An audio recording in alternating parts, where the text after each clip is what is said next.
എവിടെയോ വായിച്ചു മറന്ന ഒരു കഥയുടെ ഉള്ളടക്കം പറയാം. മദ്യപാനിയായ ഒരാളുടെ വീട്, ലവലേശം വിട്ടുവീഴ്ചയില്ലാത്ത ഭാര്യ. അവിടെ എല്ലാ ദിവസവും തർക്കമാണ്. അവരുടെ ഒച്ചയും ബഹളവും കേട്ടാണ് പലപ്പോഴും അയൽവാസികൾ ഉണരുന്നത് തന്നെ. അവർക്കിന്നതൊരു പ്രശ്നമേ അല്ലാതായിരിക്കുന്നു. തൊട്ടപ്പുറത്ത് മറ്റൊരു വീട്, വളരെ മാന്യരായ ഒരു കുടുംബം. നാളിതുവരെ എന്തെങ്കിലും ദുസ്സഹമായ വഴക്കോ ഒച്ചപ്പാടോ അവിടെ നിന്ന് കേട്ടിട്ടേയില്ല. എല്ലാവർക്കും അതറിയാവുന്നതുമാണ്.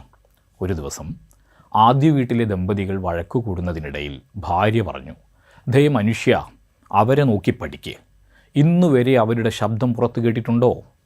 അയാൾ പ്രതികരിച്ചില്ല. അവരുടെ അസൂയ തോന്നിപ്പിക്കുന്ന ശാന്തമായ ജീവിതം അയാളെയും ആകർഷിച്ചിട്ടുണ്ടായിരുന്നു. അയാൾ വെറുതെ ജനലരികിൽ വന്ന് നിന്ന് അങ്ങോട്ട് ശ്രദ്ധിച്ചു.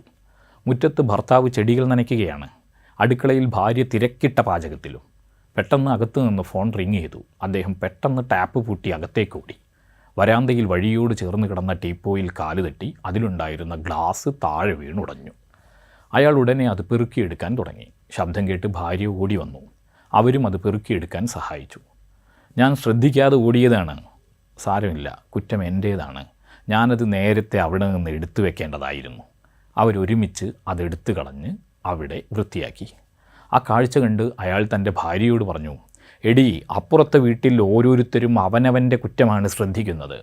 നമ്മുടെ വീട്ടിൽ മറ്റുള്ളവരുടേത് മാത്രവും. നമ്മൾ മാത്രമാണ് ശരി എന്നാണ് നമ്മൾ ചിന്തിക്കുന്നത്. ഇങ്ങനെയാവുന്ന കാലത്തോളം നമ്മൾ എന്നും അടിപിടി തന്നെയായിരിക്കും."